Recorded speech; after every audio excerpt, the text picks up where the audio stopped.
Welcome, welcome back to another episode of the Christian Reeve podcast. Jesus Christ, episode 335. Today, I've got a very special guest. It is, of course, Josh Leonard of the Pursuit of Infinity podcast. Now, he's been on this show quite a few times now. I would say it's around the 4 or 5 mark now. I don't know. I've not been counting, but I do remember that the shows that you were on were always like feel good, and they were always like big occasion ones. Like you were on episode 200. We did a bunch of like alien conspiracy stuff, which was quite fun. And then also just kind of exploring, even like the first time you were on the show, I remember that was quite a heartwarming kind of show. It was quite a unique, straight insight into your mind from the get-go, you know, which was really cool. But here we are. You're back on the show after maybe a year, I think it is. How you doing? How you feeling, man? I'm good, man, and it's great to be back. I always enjoy talking to you, so I really appreciate you having me back on, man. It's a pleasure to speak with you too, man.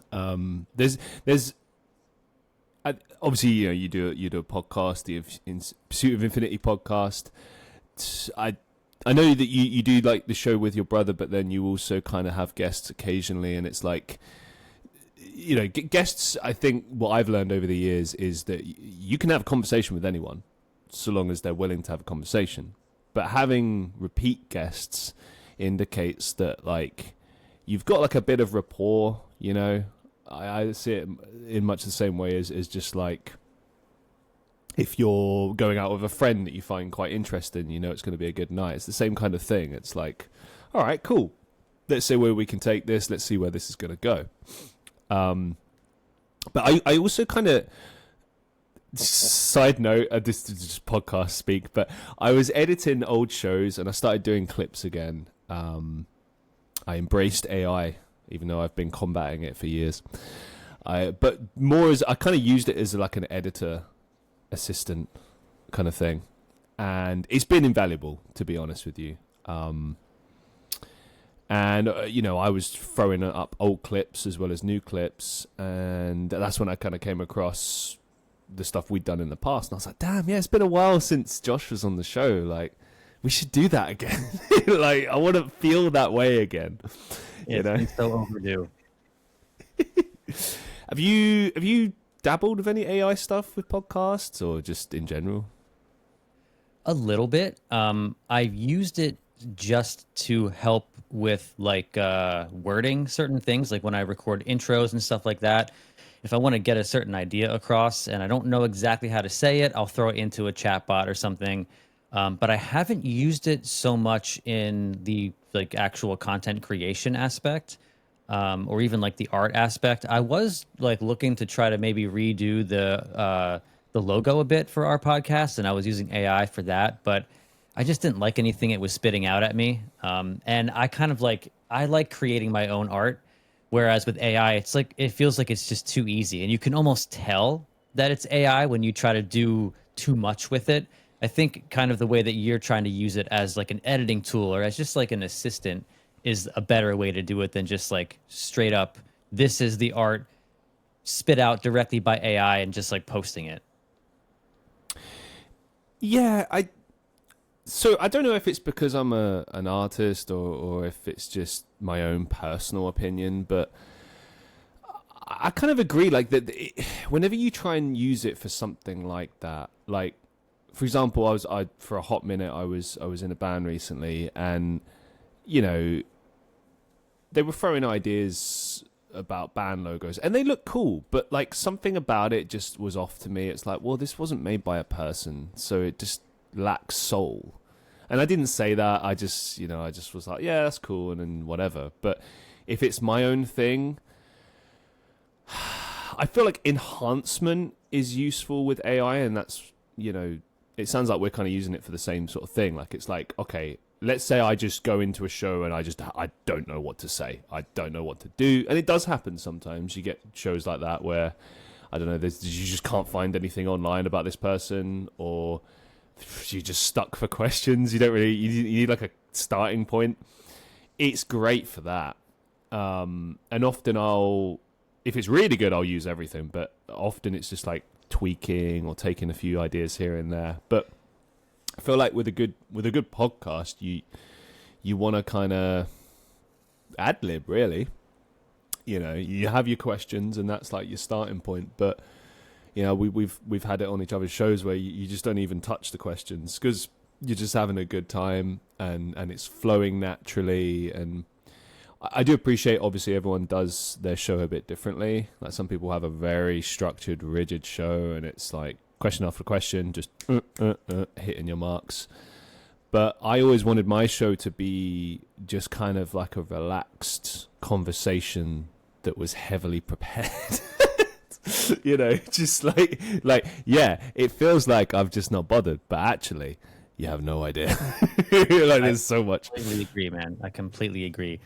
Oftentimes, I'll have a huge list of questions that I'll just like, I've been slaving over for 2 weeks.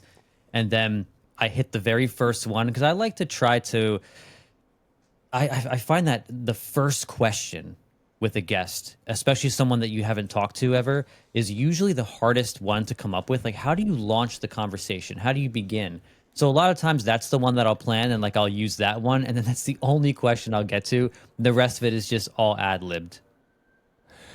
You know, it can work the wrong way as well. Like, I agree, it sets the tone, and it's like if I kick the, let's say, I don't know. This is such a weird analogy. You ready for this? Christian's weird analogies. Let's say we're on a football field and I've got a football and I've never seen you play, so I don't know what your skill set is. I just kick the ball your way, and within about a minute, I'm going to know your skill level. And that's not to say we can't play football together, but if it's like I kick the ball to you and you trip over the ball and you fall on the ball and now you're injured, I know we're probably not going to play football today. You see what I mean? Whereas if you start doing kick-ups, you do like a bicycle kick, I'm like, all right, cool. The point being, you know, there are people that have done this. There are people that just need a bit of encouragement. And then there are people that just won't give you anything. Like, you know, a tough crowd, tough audience, whatever. I mean, I don't know. I've always seen your show as one of those ones that just kind of knocks it out of the park every time. Have you had... Man. I mean, it seems that way. I don't know. I've not heard you talk about any bad guests. I guess it's not something you always publicize if you do, but have you had anything like that? Like just something where it was like throttling a chicken, like you just can't get anything? Again, weird analogy. Yeah, well, yeah, I definitely have. And I do love the analogy of football or soccer in my country, as we call it. Soccer. Because it is like a game, you know, it's like it's like a dance, you know, you're kicking the ball and you're seeing if they can defend. And then, you know, you're passing the ball possibly too, if you have more than one person on your podcast. You know, I've had episodes where I'm interviewing 2 people at the same time, which is interesting. It's like a different dynamic. And I have had interviews where like I have had to actually go back to my questions that I wrote because we've gone through 5 questions in 5 minutes because their answers are just so like to the point, so short. And I'm just like, oh, I was hoping that, you know, I ask this one question and we could have a 10-minute conversation about the topic, but then they wrap it up too quick. And I'm like, oh crap, now I got to move on. And that's, I think, the stage where I have issues. It's not necessarily that I've ever had any like bad guests, but sometimes you have guests where you're hoping that they'll elaborate a bit more on a topic and they just kind of fall flat. Isn't that kind of the whole point of a podcast? And also kind of a conversation, like, you know, like it's like if it were at the dinner table and you're like, oh, Christian, tell me about that time that you did XYZ. And I tell the story, but it's a minute story. You're just kind of sitting there like, yeah, no, but where's all the pizzazz and the meat, you know? Like, I don't want you to give me a clinical fucking explanation. I want the innards, what am I saying? How are you feeling? The full course. Makes a good host. Like when you have to ask the questions you have to poke and dig deeper and force it out of them. And that can be fun sometimes too, because then you can sometimes get things out of them that they didn't normally, or like they didn't prepare for, because every guest usually has like their one home run topic where like you ask them a specific question about a specific event in their life. And like, that's the thing that they talk about all the time on every podcast. but sometimes you can get people to like really share some things with you that they normally don't talk about. Like I've had a few podcasts where, like, one in particular that I haven't actually released yet. And this is like a goal of mine sometime, and like it might sound like a weird goal, but like I like this guy like cried on the podcast, you know, like Wow. he like sort of shed a tear and like got choked up. And I think like that's really cool when you can bring the emotion in a like from a topic out of someone, something that they feel so like deeply for. I think that's a really special moment, and sometimes you really get those. Absolutely. And yeah, it's pretty powerful when that happens, because I've discovered that you'll get, what the fuck is this? Live stream chat. Oh, mad. Oh, okay. So I don't have to have that open. Right, I've learned something. Cool. Hey, Vilma, what's going on? Vilma, what's So, up? I just discovered that I didn't have to keep YouTube open, which is great, because That's cool. it just causes problems. So wicked. All right, there you go. So for anyone who ever does a stream and a podcast at the same time on Riverside, this is how you do it. But yeah, going back to what you were saying, I mean, those are powerful moments. You can't script those. I've had a few people cry on my show. I've cried on other people's shows. I think it's good. You know, it's good to show emotion. I've said this before. There's been surprising episodes I've done where, you know, like you say, you ask the right questions, you probe in the right way, and then you get something really powerful. Like I remember one guy told me about his alcohol addiction, which was completely unrelated to what we were talking about. It just kind of came up, and I said, "Are you comfortable talking about that?" And he was like, "Yeah." And he just tells me this like really powerful story, and I was just like, "Wow."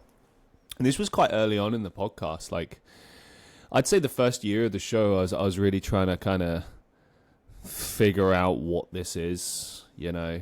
And I think over the years, what I've realized is it's the art of interview. It's trying to adapt to each and every guest and find common ground, but also get the good conversation, you know.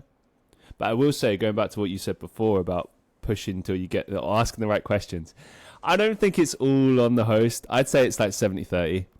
I've had guests show up before and it's just nothing. Yeah. And I'm like, come on, man. Like, did you come here for a conversation, or did you just come here to just piss me off? Because if you did, it's working.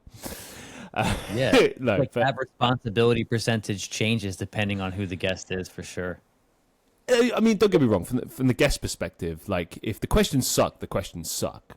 If the host has not done their work, you know, like, I get it. Like, it's like when you're in an interview and I mean, I think they do it on purpose, but when the interviewer is like, so tell me about your experience. What have you done? And I'm like, the CV's right in front of you, bro.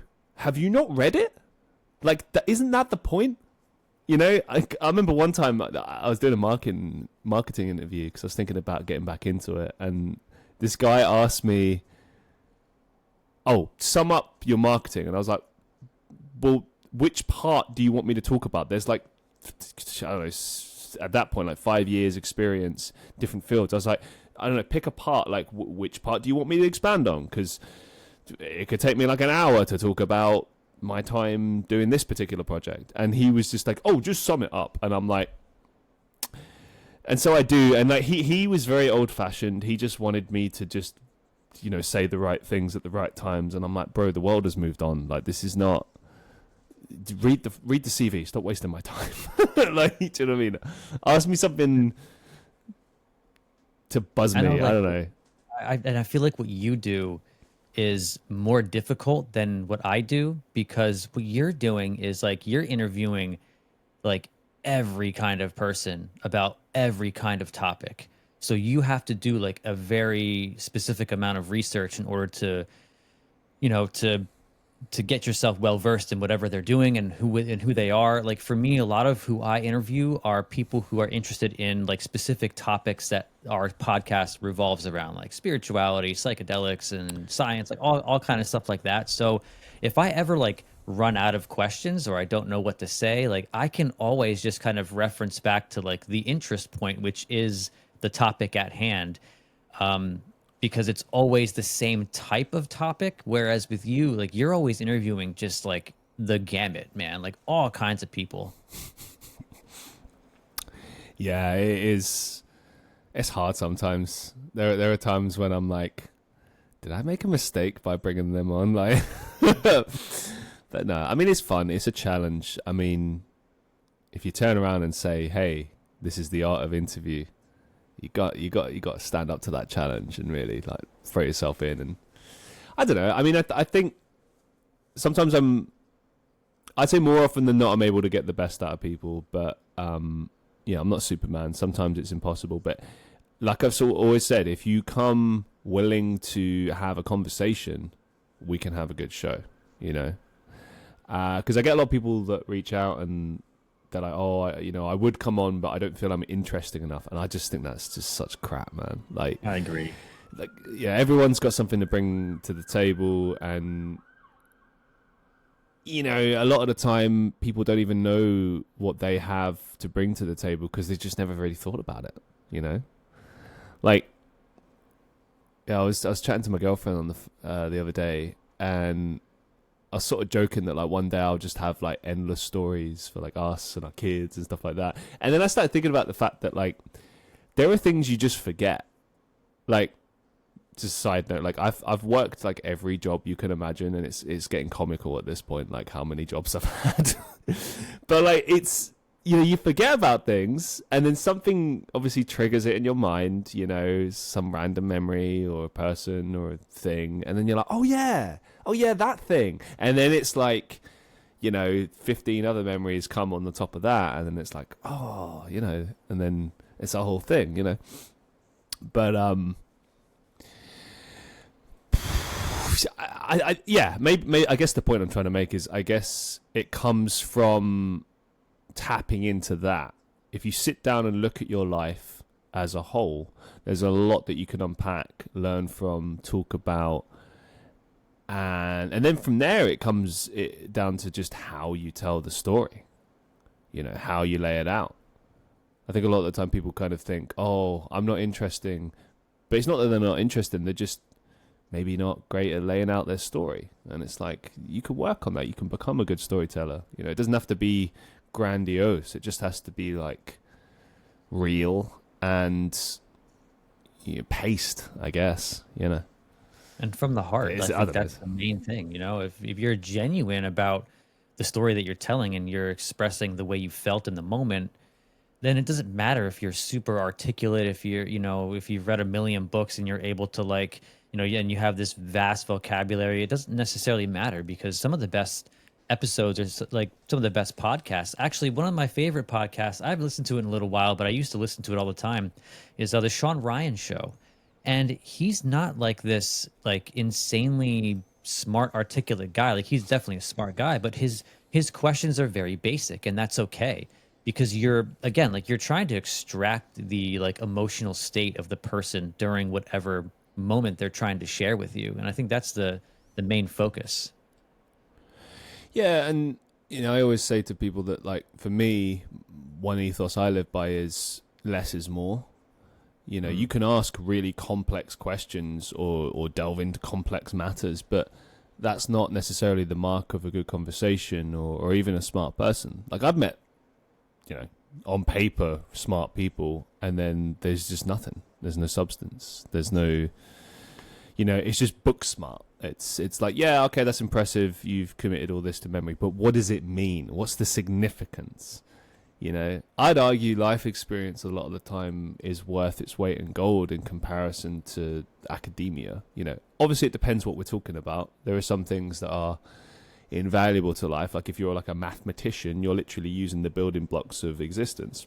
You know, so that's obviously going to be really important. But if we're like, oh, I'm an expert in, like, I don't know, business or something, anyone can learn that. You know, it's not.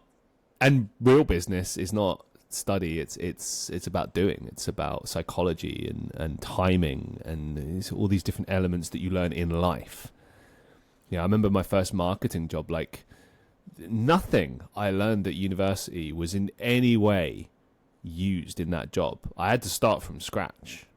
And I realized, like, oh, so this is what marketing is. I don't know what that thing they taught us at uni was, but that's not marketing. That's just bollocks. Anyway,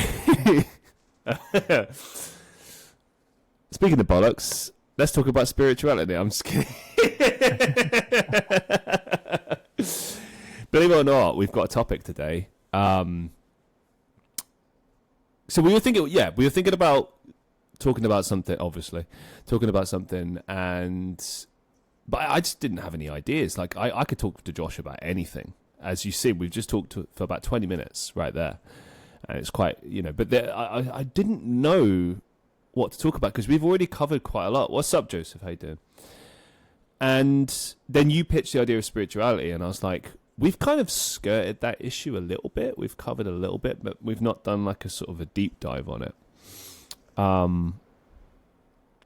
So I'll throw the definition in, and I'll get into my next question for you. So I got like two different definitions because when I started just delving into this, I mean it's a real rabbit hole, and it really depends on what angle you're coming at, because there's the religious side, there's also just spirituality on its own, and then there's like a litany of different theories out there. And also it's difficult, from what I found, to come across reputable links. There was a lot of just like random websites I found that, there's no scientists or, people that are in some way studying the field. It was just like random websites. And obviously you have to be really careful in this particular topic, because you just get a lot of people that are just chatting nonsense or are like charlatans and they're trying to sell you something. So the definitions I have here, the first one is: spirituality is the quality or state of being spiritual or of being attached to or concerned with religious questions and values, broadly conceived.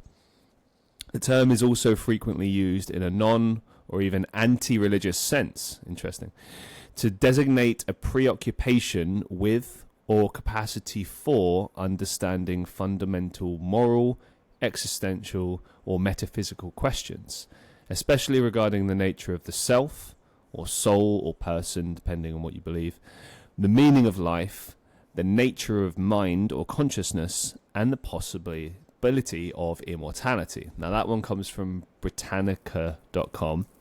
And I've got another little short one here.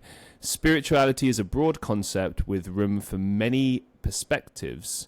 In general, it includes a sense of connection to something bigger than ourselves. And that's from takingcharge.csh. It says edu, so I was like, okay, there's some studies there. There we go. So my first question to you, Josh: when did you first become aware of spirituality? Great question. I would probably say for me, it was around 2013, 14, something like that. Because before that, well, you know what? Maybe not. It may have been earlier, because I think spirituality, as all those definitions have laid out, is such a wide-ranging and broad potential topic that it ranges from like religious people all the way to, scientific atheists. Because in my opinion, like even scientists and people who value that perspective, like that's a form of spirituality, because it includes something that's higher than yourself, whether it be the process of the universe or whatever it may be. So I feel like without knowing about it, like without actually acknowledging it, I was delving into the spiritual world through science, because I was like a staunch atheist for such a long time. And then I stumbled upon this book, and it was called Biocentrism by a guy named Robert Lanza. And it talked about a theory of reality where consciousness is fundamental as opposed to space-time, because currently, under the scientific paradigm that we all kind of learn in school and we're all brought up in, generally space and time, just like the relationship of space-time, is fundamental to reality. all of physical reality exists within this realm of space time. And this theory really got my mind going of, consciousness actually being fundamental and space time being a layer above that.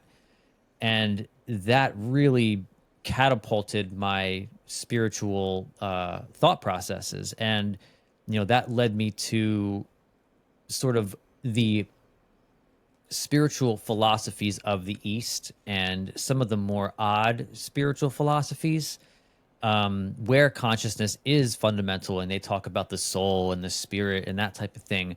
And it also, as an atheist, I was the kind of person that really did not have any room in my mind for religion.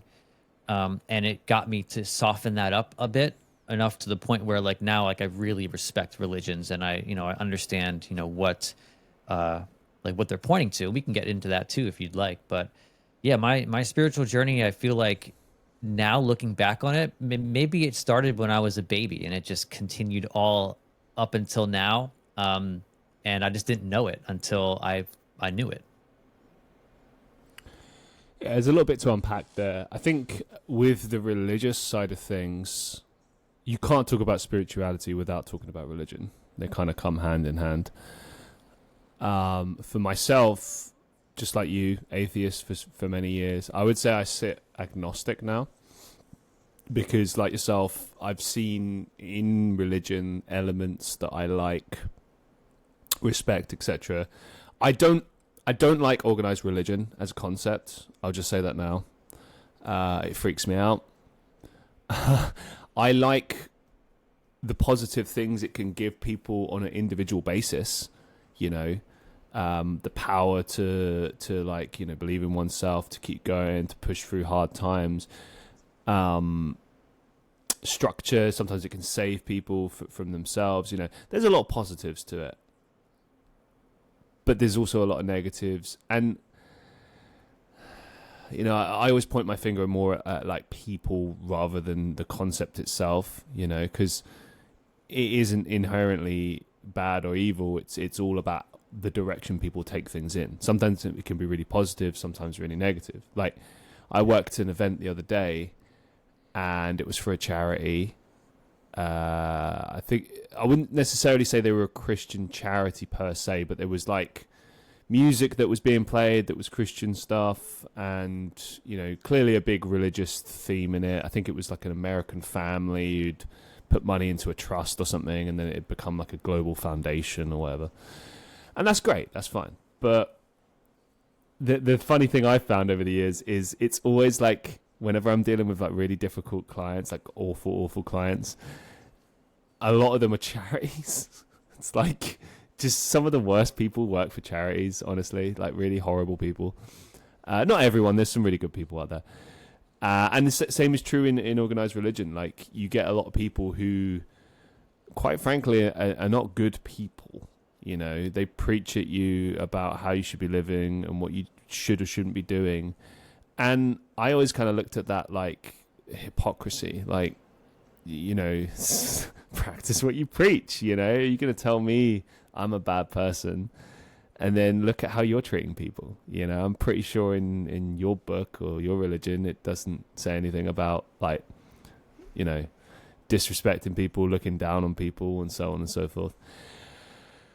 But anyway, my point with all of this is that because of those feelings, I've always kind of looked at this and gone, all right, it's not something I could fully ever commit myself to believing in, because I just don't agree with the concept. I don't agree with how it's handled. But when it comes to things like spirituality, that's a whole other thing.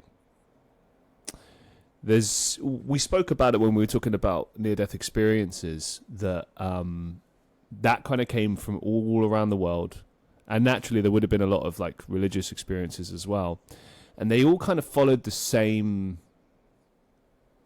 beat, if you like. They all had the similar story, similar feelings, similar vibe, and that to me suggests that like spirituality is almost like a concept beyond religion. Like religion is this man-made thing, and spirituality is this thing beyond our understanding. This, you know, for religious people, they say it's a connection to God, or a feeling that they've maybe had this ethereal experience, something they can't explain, but it must be that. And I can understand why they would feel that way, because it's not something you could explain within our world as being anything logical, you know. Some people try and explain it away and say, oh, this person hallucinated, or, you know, it was, I don't know, temporary brainwave or something. And it's like, I get what they're saying, but I think sometimes you have to be open to the possibility that maybe these things are beyond our level of understanding. When it comes to the relationship between religion and spirituality, like, what do you think the significance of that is? Like, why are they so tied together? Well, I definitely think that spirituality is, or like the spiritual realm is like the underpinning of our physical reality.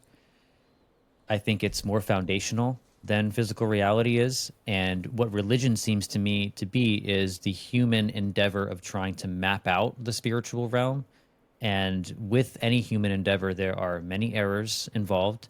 I feel like each religion is pointing to the same thing, but doesn't actually get the answer right, because the answer is unobtainable. In my opinion, it's the ultimate mystery, and that's kind of what makes it interesting. That's what makes spirituality. It is an endless mystery, and when you start to go down the rabbit hole of discovering it, first of all, I think the right way to go about it, and like what religions do is like a lot of them, at least on like a basic level, they try to ask the question like, how can I worship the ultimate? Like, how can I worship God? But I think a better way to go about it is just to strictly ask yourself, like, who am I? And investigate who you are. And then what you find is that you are that thing. You are God, and everyone is. We are all connected in that way. And I think that's the best way to start your investigation and to continue your investigation, is to keep that in the back of your head. Like, who am I? What am I? Because that is the foundation of the answer, or at least beginning to answer some of the questions. Because as you answer some of those questions about spirituality to yourself, the only thing that happens is the number of questions that then arises from that answer just multiplies. There's just question after question after question. It gets more complex the deeper you go. This is why I sometimes get frustrated talking to religious people, because I feel like to a point their mind will close and they'll be like, well, I don't believe in any of that, or, you know, this is what I believe, it has to be this. And I'm like, shouldn't you always keep your mind open? But then the point is, unlike ourselves, they have accepted a certain way of doing things and a certain belief system. And within that belief system, there are limits. And that was maybe the biggest reason why I couldn't accept any religion and like follow it, because I can't deal with like limitations and restrictions. To me, you have to keep your mind open at all times, because you can always receive new information, and you can always, as you say, question everything. And perhaps that's the most important thing about being a human, is to never lose that ability to question things, you know. Like, even just something simple like, okay, now I know this thing, but why do I know this thing? Why is it that it's this way? Why is it true that just because they tell me it's that way, could it have been something before? You know, I mean, like, there's a litany of questions, and it's great to be in that mindset where you can just continually question things. And I think that then helps you to understand more about yourself and the journey, because if you start getting into that mindset, you will question literally everything in your world, and suddenly your world changes. Like, I wasn't going to bring this up, but I'll just say it. Like, I don't like the way the world is right now. I find it kind of feels like we're living in hell.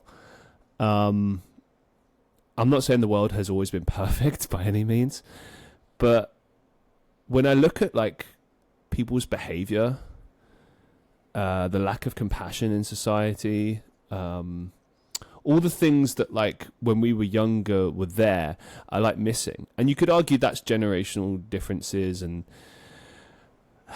obviously like the state of the world then has an impact on people, much like, you know, people in wartime were of a certain ilk and built a certain way, and that then affected them. Like that much makes sense, of course.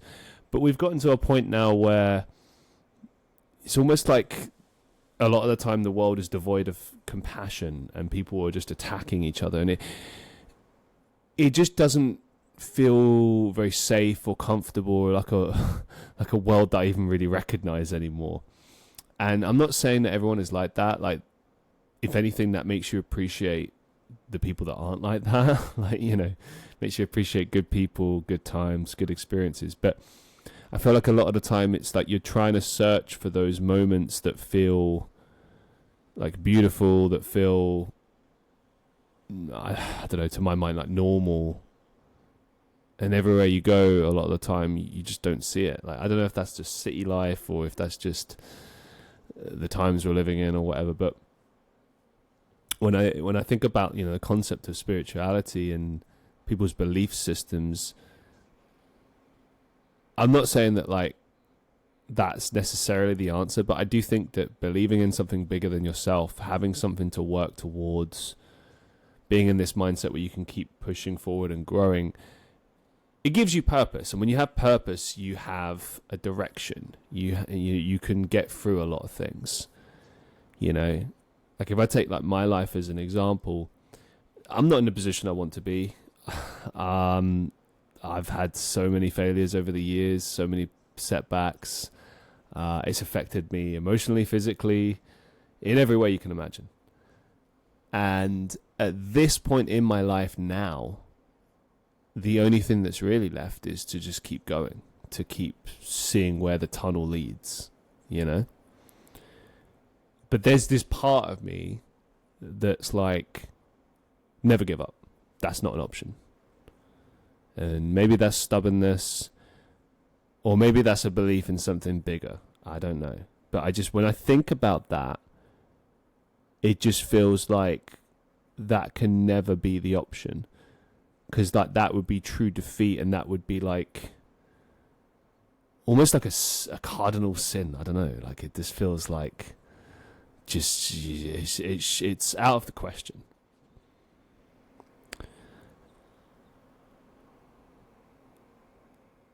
Where do you stand on all of that? Like what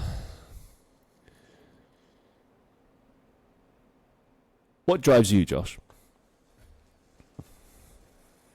Man, that's a great question. I do sort of feel the same as you. There's like sort of this fire in my soul or something like that that keeps me going.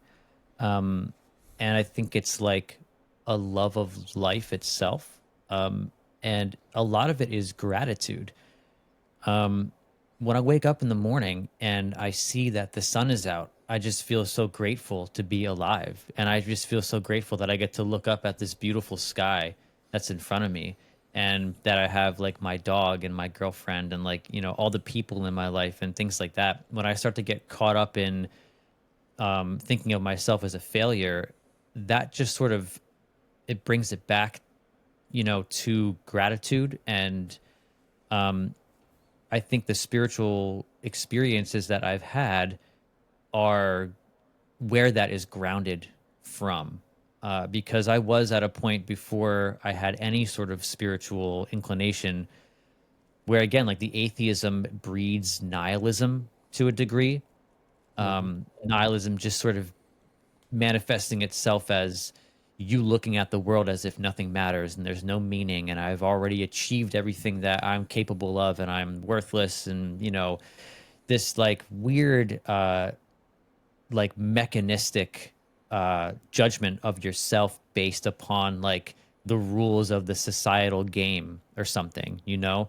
If I'm not, you know, if I don't have like this massive career with all this money, that I'm a failure or something. And, you know, the spiritual experiences that I've had brought me back into myself and who I am and what I am, and appreciating that I am connected to everything and everyone.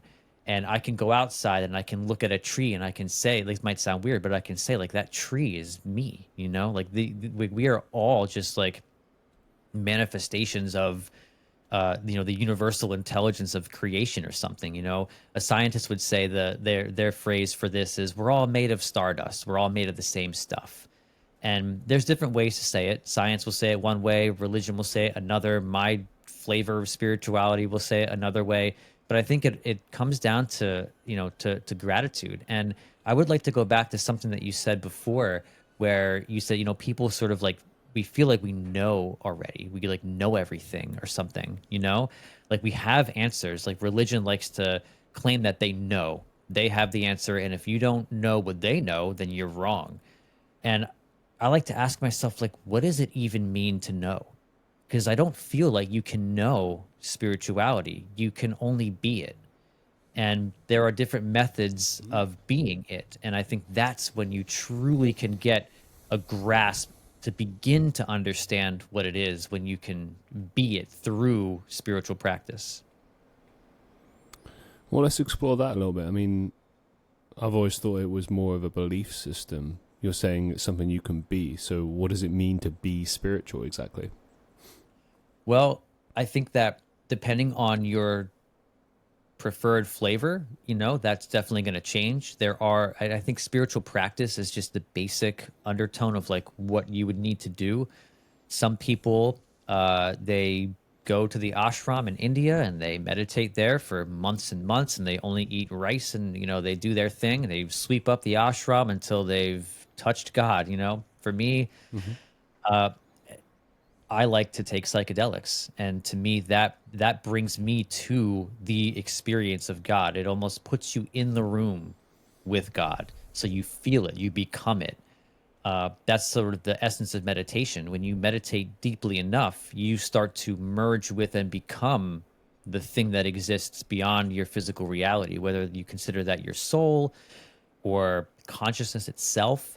But I think that's the essence of it, is finding a practice that works for you, that allows you to merge with the thing and become it, as opposed to just like reading about it. Is that it's kind of, as you said earlier, you know, you can read about something, you can, like in terms of academia, you can, you know, study all you want, but the real life experience of something is what's gonna get you there. And most people don't believe it's possible to experience God or to experience spirit. And I just use the word God because that's like the word we all use for it. It's the best word, I think. Maybe source is a good word for it too. But a lot of people don't believe that you can actually become that thing. They just think that you got to sit in a pew and have somebody that's at the helm tell you about it. But in reality, when you start to ask yourself these questions of who am I, what is really going on here, that's when you can actually start to adopt the practices that allow you to feel it and to be it. The closest thing I could compare that to is when there's been moments in my life where I've either pushed through like a really dark, difficult time, or I'm struggling with something. Could even just be something as simple as like a really tough shift at a workplace, and you know you're drained, you're just exhausted, you know, you're running on reserves, you're falling apart, and then you just start talking to your kind of inner self, and you're like, "Come on, push through this. Come on, just dig deep. We can do this." Da-da-da. And then you find that you actually do it. Or like maybe you're running in a race and you somehow find what you need to get through it and finish it, you know, and it's like, I think moments like that are maybe tapping into that higher thing that we're sort of discussing or trying to explain in so many words. But the most like powerful example for me was sometimes like when I'm on stage and I'm performing and I'm really just feeling it and with the music, like I forget where I'm at, I forget what's going on, and I'm just in the feeling, in the moment, you know, and it just feels like I'm at one. I know it sounds like really kooky and stuff, but like I'm at one with the music. And Not at all, man. Not at all. I think you nailed two huge methods of spiritual practice, physicality, physical competition, and music. Music probably being like one of the just like absolute peaks of spirituality, and like that flow state you're talking about. Like Right, flow state, yes. yeah, I'm not very musically inclined. I love music, but I don't play music, but I can relate to the first example of like running and like pushing yourself. Because I was a wrestler in high school, and Hmm. from elementary on up, and I competed in boxing after that. And I remember like being in the ring, looking at this guy in front of me who like wants to hurt me, and I want to hurt him. And we're pushing each other to the max, and I'm getting hit, and I'm hitting him, and like you have to dig so deep in yourself to pull out like what it takes to continue on and to fight a person who's trying to hurt you. It's like it takes you to like the depths of who you are. And that's the same thing like with the running, and like you were talking about, like you're telling yourself like, come on, like keep going, keep going. And it's interesting to ask, like, who are you talking to? Like who's talking, like who's asking the question, and like who are you asking the question to? Who's calling the shots? It's a big one.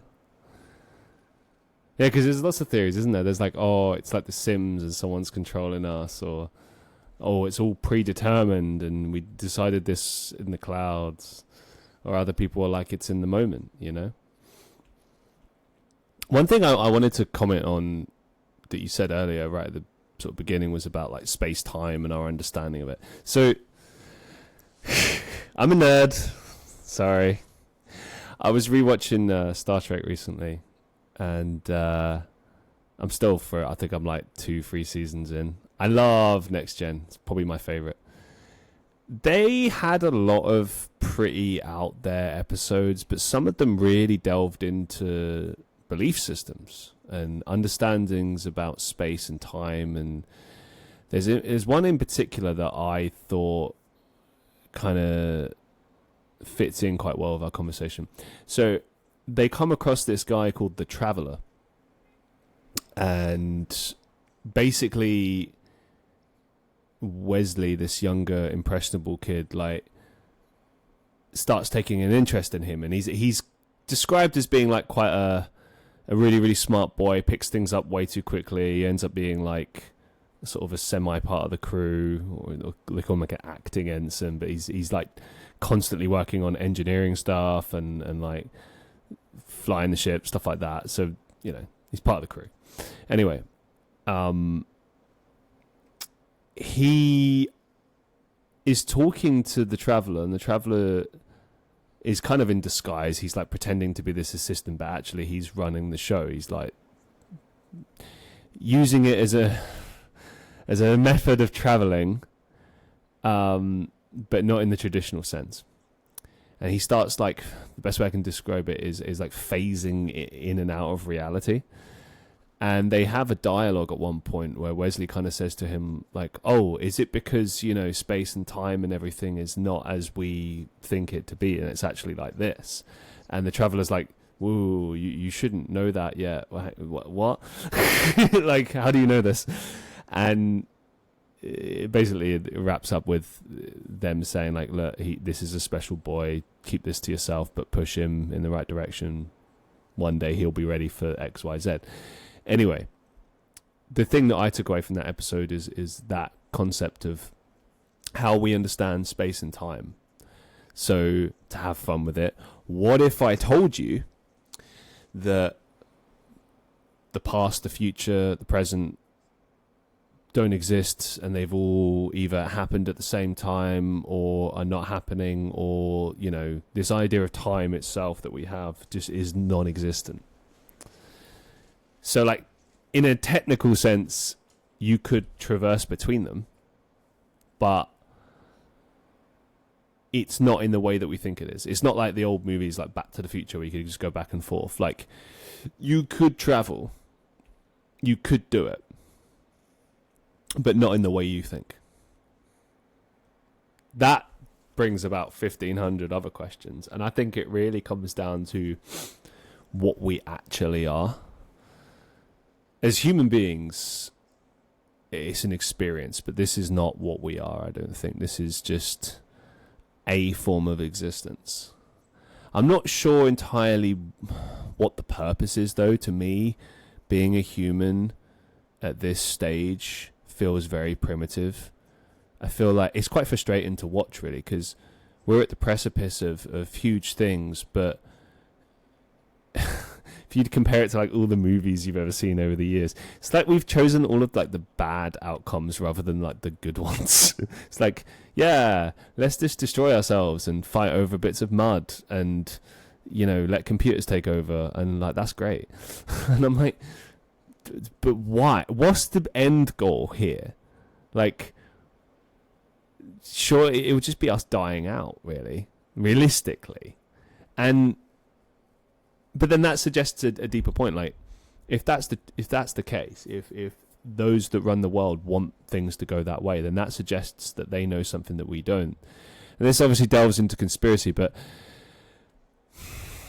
if it was one big thing where we're all working towards similar goals, you know, it would be more like a Star Trek universe where we'd work to better ourselves and move forward and travel the universe and discover what's out there. But it doesn't seem that way. It seems like we're just very obsessed with material things, energy in particular. When you hear about, and this is a big one that I wanted to discuss with you, how energy is used, those that run society, those that control the world are obsessed with that. So if it's like a big scale celebrity, like I heard this years ago, and this kind of got me thinking. They said that your major performers, people like, say, Madonna, someone performing in front of a crowd, she said to me that she's doing that because of what she feeds off from the crowd. She's feeding on their energy. And I was like, well, that's quite a cynical view, isn't it? But then it's true. You get a buzz, you get a high, I suppose, from the experience. And everyone leaves tired from your gig. But they feel elated. They feel reinvigorated. Maybe even it's a life-changing experience, potentially. Same thing can be felt watching a movie in a cinema. You can walk away with, you know, just feeling different about life. So that suggests that perspective and also the way things are presented can affect our energy and the way that we experience things. But there are different types of people in the world. You meet them every single day, and everyone has slightly different energy.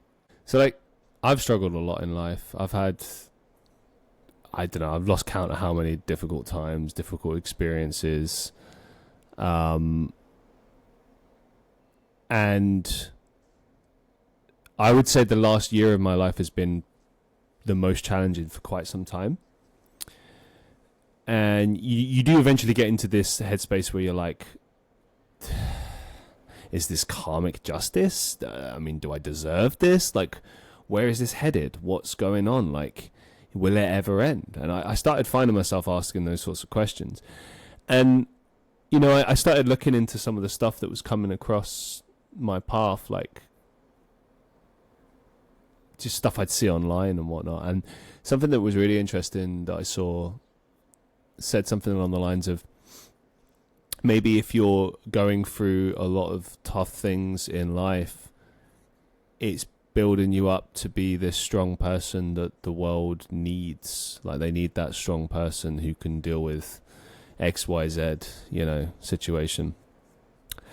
Because I'll say this, when I was younger, I was clueless. I felt very weak, like I didn't know what the hell I was doing. I think most young people feel that way, to be fair. But for me, I felt like it went a bit deeper than just like not knowing what to do. It was like I felt like I wasn't able to survive in this world because I was lacking some key things. You know, like some fundamental things, fundamental strength, maybe. Call it what you will. And over the course of my 20s and now into my 30s, I've kind of built up this sense of strength and resilience that mostly just kind of sits on experience. Really, it's like, okay, well, I got through all of this stuff. Like, I'll be fine. Like, I don't know how, but I'll be fine. Whereas in the past, I'd always like just have a breakdown and be like, what are we going to do? You know.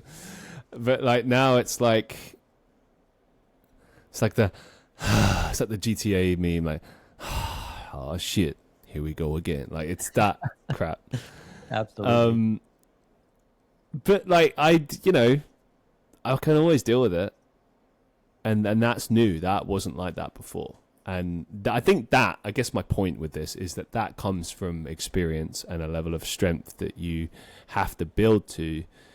And then when it comes to like, and this is the thing that makes me laugh, right? Is when I find myself giving advice to people. People ask me for advice. I'm like, you're asking me? Asking me for advice? But then I realize that my life might not be perfect, but like I am a strong individual. Like I've dealt with a lot. I've built myself to this point where I feel confident in myself to deal with anything at this point. Not because I'm special or anything like that, just because I went through it. Like I'm running out of things to have gone through at this point. Like it's been there, done that, worn the t-shirt. And you have a choice in life. You can either choose to be a victim or you can choose to be a survivor. Right? I know it sounds very cliched, but like that's really your choice. And I think people have misunderstood me over the years. When I've spoken about bad things, they assume that I have like a victim thing, like I'm complaining, like everything sucks, everything's rubbish, woe is me. If that were the case, I wouldn't be doing any of this. I would just be walking around begging people and be like, oh, please have pity on me. Like, I don't believe that. I wake up every single day. I try hard, try to push to make things happen, And some days are better than others. Some days I'm full of life and I'm more like me. Other days, it's a struggle. But I never adhere to that victim complex thing because it doesn't get you anywhere. And more importantly, it's just kind of pathetic. Like, you're going to experience bad things in life. You could be the nicest, most well-adjusted person ever, and you're still going to experience bad things because that's life. But it doesn't mean you won't experience good things either. I think what life is trying to teach us a lot of the time is not how to avoid bad times or hard times, but rather how to find the strength within oneself to deal with those hard times and come out of the other side and have learned something, have grown, have just weathered the storm. Like the old saying goes, what is it? Like, only hard seas build sailors, or whatever it is. Strong seas. You know what I'm saying? Yeah, and the thing is, like, there's only one Christian Reeve. There's only one Not person. True. There's many. I'm gutted. I get your point. Yeah, there's only one person who has experienced everything that you've experienced. And like when someone asks you for advice and you have that like imposter syndrome, like, why would you ask me for advice? Like, who am I? Like, you're the only person who has what you have to offer, like no one else can offer what you have. And in terms of advice, like that's what people are seeking. Like they're seeking advice from the only Christian Reeve that there ever will be and that there ever was, and you have something to offer just like all of us do that no one else has, based upon the experiences that you've gone through. And it's like this hindsight is 2020 thing, it's like if I look back on my life, I've had a lot of hard times too, but I wouldn't change a second of it because I wouldn't be here right now. The conversation that you and I are having, like I could be having a conversation with anyone, but I'm having a conversation with you and you have something that no one else has to offer a conversation, So I like to look at things in that way more so. Just going back to your point about the whole imposter syndrome thing. Like I don't have it in the moment now, but sometimes when I think about that, like I giggle because I think about like who I was like say 10 years ago. Like that 10 years ago, that guy, no chance. And like I think about like people who were my age that I looked up to giving me advice, and I always thought like, oh, I'll never be like that, and then here I am. And like, you know, I got older, I learned a lot, experienced a lot, and you know, here we are. And I guess the irony is I became what I needed from life without realizing it. And that's kind of amazing, but also kind of scary, because I saw it happen in real time, but I didn't notice straight away. Like I can pinpoint the day that I remember thinking, that's a man. I was like 26 or something. I think it was during COVID. I was just looking in the mirror one day, and I was like shaving or something, and I just remember just like stopping and staring for a second, and then just thinking about everything that had led me up to that point. It was kind of like a bittersweet moment, because I was looking in the mirror and I was thinking, yeah, you're not a boy anymore. You're not a young man anymore. You're just a man. But it also felt affirming, because it was like, yeah, I am. But it comes down to belief in oneself, but also like realizing what that means and accepting it and trusting oneself. I've always said this whenever I've given people advice, is the most important thing you can do is trust in oneself. And that is the thing that I think kind of gets you through your life. And bringing it back to spirituality, like people talk about it being this out of body experience, this thing that's bigger than oneself. Like, I think it actually is both in the body and out of the body. Maybe not the body, but like it's within you and it's also outside of you. And it's all of the things in your life that you couldn't explain in a logical way. The things that when you somehow reached a level that you didn't think was possible for you or indeed anyone, you just kind of knew that it was a special moment, something powerful. And you embraced it. That's the most important thing. You embraced that feeling, whatever it was. And if you continue to do that, I think that's when the amazing things happen. Maybe. Absolutely, yeah. And, you know, to your point, that it's in the body and out the body and all of that, you know, my teacher says it's whatever you want to call it, God, divinity, spirit, whichever word you want to use. It's in, through, and all around, you know? Every molecule, every water droplet, every wall, every microphone, every hair, everything. It's in, through, and all around everything. Because I think that one of the things that we are forced to do when searching for spirituality is go outside the body. And the only reason I think we have to do that is because we are so centralized within the body. Just naturally, as biological beings, like we're forced to survive in this world of danger. You know, we've got to feed ourselves, we have to drink water, you know, there's all these things that we have to do to maintain our biological life and our sentience.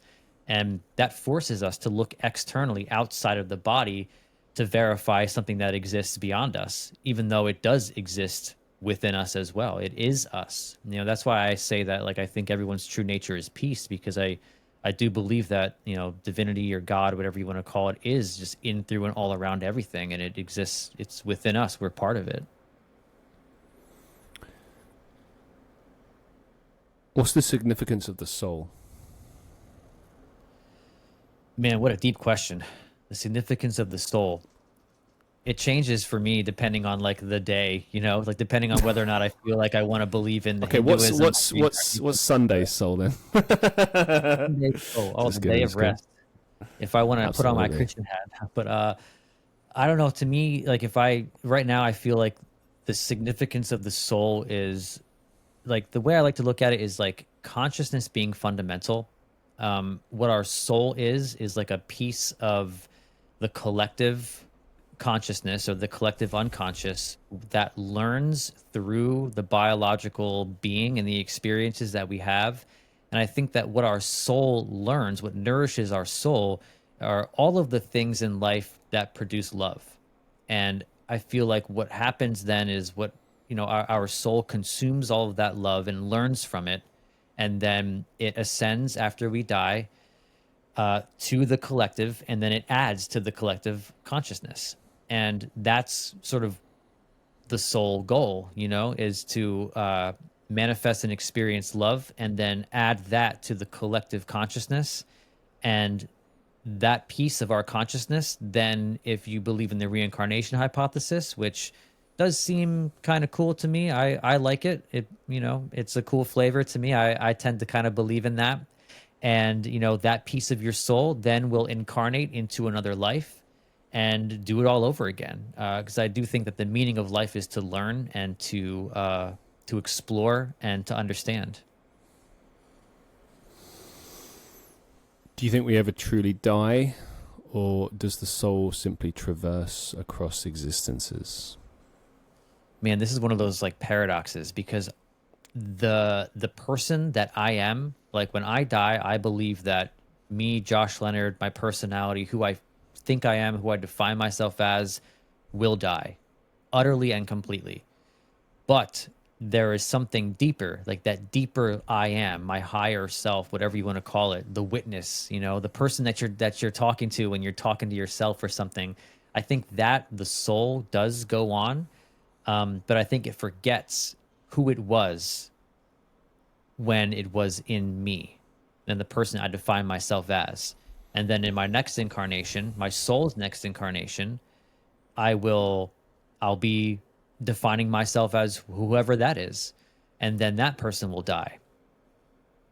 You used a very interesting word there that I'd not even thought about. You said witness. Mm-hmm. Are you trying to say that like the soul is separate from the person and is, well, as the word suggests, witnessing what's going on, almost like shadowing or observing in some way?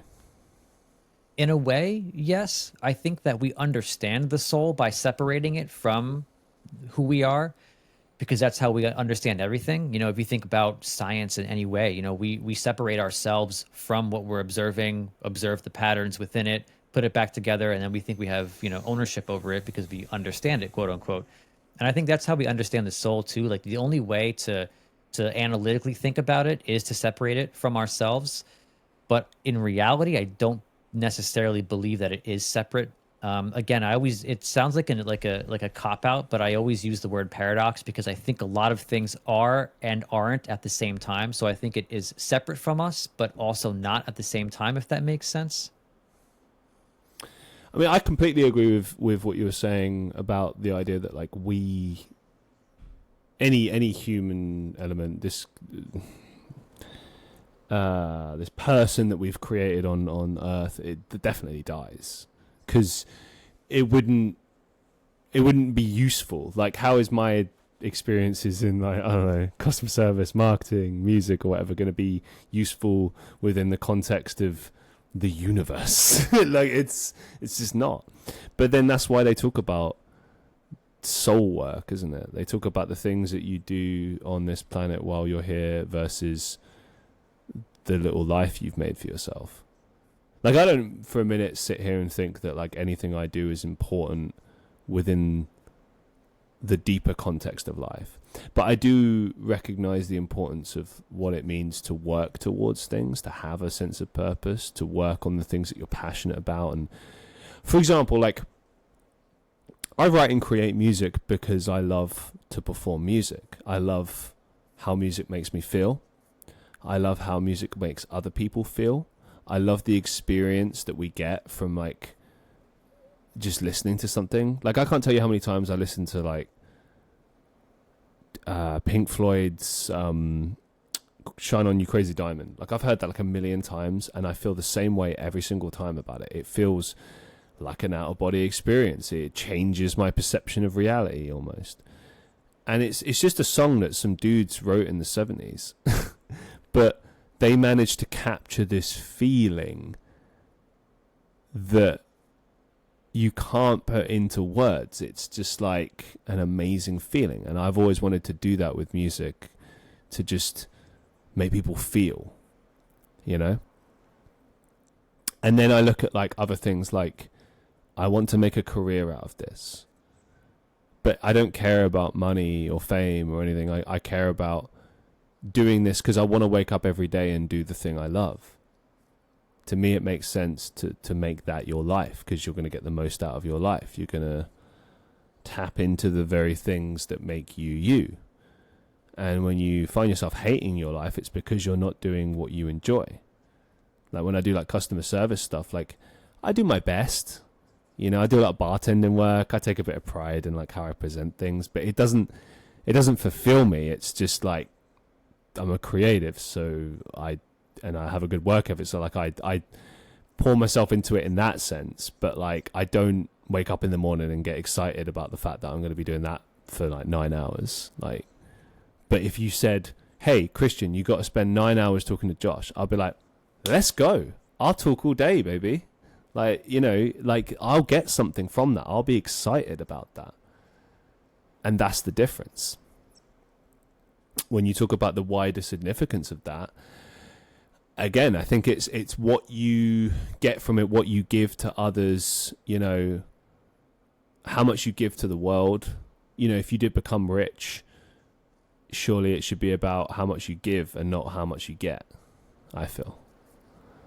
You know? But again, we all get a different choice in how, and obviously our personalities are going to affect these things massively. You know, for me, I grew up quite poor, and I never really placed a lot of importance on things because it never really seemed that important. You know, like, oh, I've got the latest phone, I've got this new game. I just didn't care. I was like, well, I'll just get it when it's cheaper.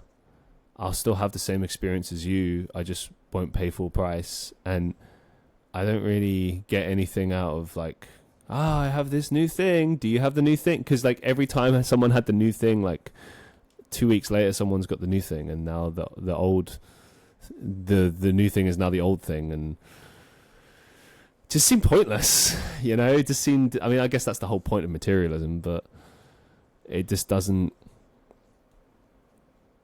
in the context of what we're talking about, it seems especially unimportant. Like, you know, things, you know, like when you look at the things that are precious to you, for me, it's always things that elicit memory. That to me is like sacred. But like the things themselves are like not worth anything. Like, well, at least in my life, I don't know. Like I remember hearing Johnny Depp talk about like, I think it was during his court case, and he said he had to like go back into his apartment to get some things that meant something to him. And there was something, is it Hunter Thompson? Is that the name of the guy that wrote the story that would become Fear and Loathing in Las Vegas, I think? Something like that. Hunter S. Thompson? I think that's right.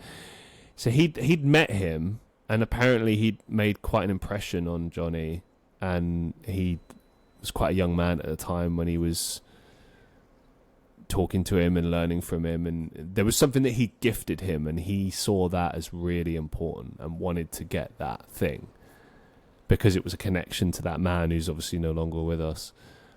And I thought a lot about that, like the meaning of certain things, especially when someone's no longer here. That's even more powerful. And going back to what you were saying before, like, if that's true, then they truly have died forever. And so that's like a small, because they say that you die twice, don't you? You die once on this world, and you die twice when no one utters your name again. I guess by that logic, then some people live forever, like, because we're still talking about people like Mozart and stuff. But you get my point. Yeah, and talk about energy. It almost feels like some objects can carry the energy of a person because they have the effect on the owner of that object, you know? And I think in that Johnny Depp case, it's a good example of it. Well, let's talk about some like scary stuff for a second. If you believe in that, do you believe that like objects can become evil or contain in them like negative energy? That's a hard question because If I'm being honest with myself, I feel like in order to believe in like the paranormal, you have to have a paranormal experience, because it's one of those things, kind of like a spiritual experience. Like if you don't have the experience, it's hard to believe it, because it's something that exists outside of normal language and description. Like you can't describe a spiritual experience, you can't describe a paranormal experience to someone else. And personally, I've not had a paranormal experience, so I don't have that level of investment in my belief in it, but my mind is open to it completely. I just talk about it because I've heard a lot of stories, especially in the UK. We've got a lot of old haunted buildings, and there are like famous examples of like things like chairs that are like you can't sit on it, and if you do, you die. Or isn't there the thing with, is it the Annabelle doll in States? Something Yeah. like if you remove the doll, like it's just it's really bad energy, like it'll kill you or something. I don't know. Something like that. Like they just never move it. They always leave it suspended just there.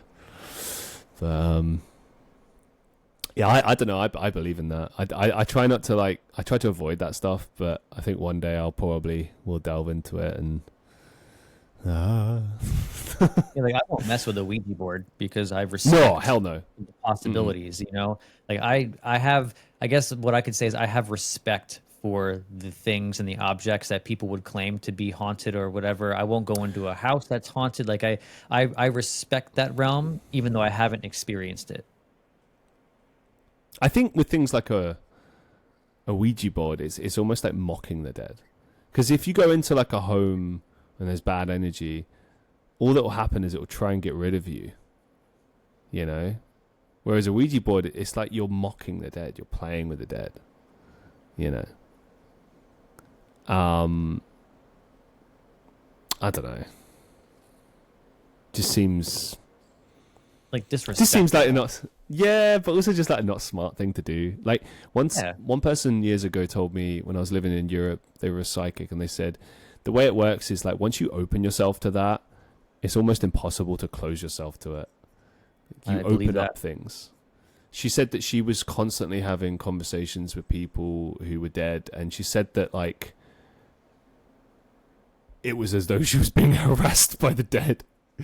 She said like one time there was a guy who had like I guess like died in a car crash in the street that she lived on, and he kept coming up to her and being like, "What's happened? Where am I? I don't understand." And she's like, I don't know." And then she asked him questions, and she understood that he had lived there and I guess been hit by a car or something, and then he just had no memory. Stuff like that terrifies me, that you could be like a soul stuck in dimensions and you don't know what's happened.